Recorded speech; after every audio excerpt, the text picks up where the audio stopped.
Let's bring in our Gen Z voter panel, Republican voter Cage Sawyer and independent voter Alexandra Chun. Alexandra, let's go to you first. What do you think Joe Biden is doing wrong right now? Good morning, Lawrence. Thank you so much for having me on. First, Pleasure. Across the board, it is so important to realize that in 2020, Joe Biden was supported heavily by young voters from 18 to 34 who turned out to vote for him. Right now, this demographic is so largely disappointed with the job that President Biden has done, regardless of political affiliation. I mean, from his age to his deprioritization of the issues that matter most to Gen Z. I think people are just so disengaged with the Biden campaign. Cage, the vice president said that she loves you guys, and this is what she said in Houston, Texas. Watch. I started a college tour at the beginning in September to go out and meet with our college-age leaders. And so there were colleges and universities, also community colleges, and also trade schools, college-aged. And let me start by saying I love Gen Z. I love Gen Z.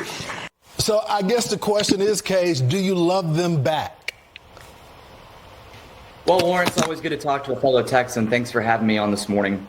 Look, I think Kamala Harris may love Gen Z, but I don't think Gen Z loves Kamala Harris. Lawrence, Governor Abbott appointed me to the Texas Higher Education Coordinating Board this past May, and it's my job every single day to talk to young students. And I can tell you right now that the young students and the young alumni in this country, particularly in Texas and in the South, are very concerned with the economy. Their credit cards are higher, they can't afford a home, and if they try to start a business, regulatory red tape is stopping them from anything. And so Kamala Harris can keep her talk to herself. She's a career attorney who probably has never talked to a student herself.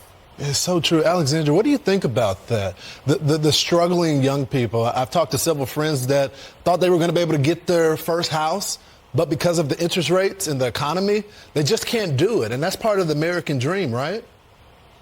Right. And as a young person about to graduate college, it is scary heading into this economy, from housing prices to the job market to everything across the board. And I don't think that any young American is very pleased with the job that Joe Biden has done. Yeah. So, Cage, it looks like the Democrats have shot themselves in the feet. They're not going to vote for the Democrats. It seems like they'll stay home. But what do Republicans need to do to bring them to their side? Well, Lawrence, first and foremost, Joe Biden has an ace in the hole with his student loan forgiveness program. I hate to say it, but the students I talk to, the young people I talk to, this is very, very attractive to conservative students, to liberal students, to conservative young people, to liberal young people. Donald Trump has to match this, say $10,001 or something. I mean, at this point, we're playing political trick or treat by just handing out everything.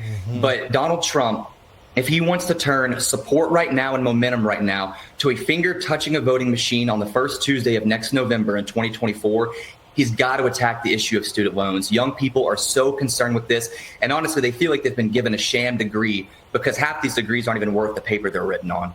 Wow. It's such a valid point, and you guys have such great perspective. Cage, Alexandra, thanks for getting up early this morning. Awesome, Lawrence. Thanks for having me. You got it, brother. So,